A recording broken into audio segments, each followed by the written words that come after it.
3 grandes fuites identifiées dans les eaux internationales l'ont été au large d'une île danoise située entre la Pologne et la Suède. Le Danemark évoque des actions délibérées puisque 2 explosions sous-marines ont été enregistrées. Dans son propos, la première ministre danoise semble toutefois se montrer moins catégorique que ses homologues polonais et suédoises, ainsi que, vous l'avez dit, la présidente de la Commission européenne.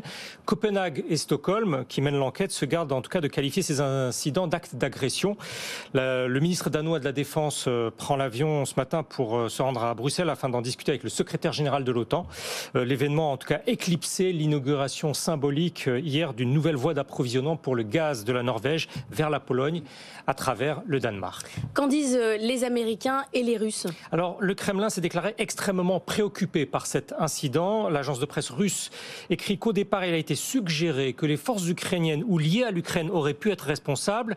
Un proche conseiller du chef de l'État ukrainien affirme, lui, qu'il y a une attaque terroriste planifiée par la Russie, mais il n'avance pas de preuves.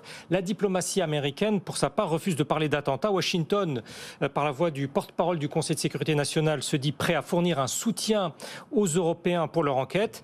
Sans attendre, le spécialiste des questions énergétiques de l'agence Bloomberg, repris dans la presse américaine, s'interroge sur une volonté du président Vladimir Poutine de militariser pleinement l'enjeu des gazoducs Nord Stream, l'ouverture d'un nouveau front, je cite toujours, dans sa guerre énergétique contre l'Europe. Ceux qui, à l'inverse, défendent la thèse de la main américaine mettent en exergue des déclarations en début d'année des États-Unis, dont celle du président Joe Biden, qui s'était engagé à empêcher que Nord Stream 2, par tous les moyens, se poursuive si la Russie envahissait l'Ukraine.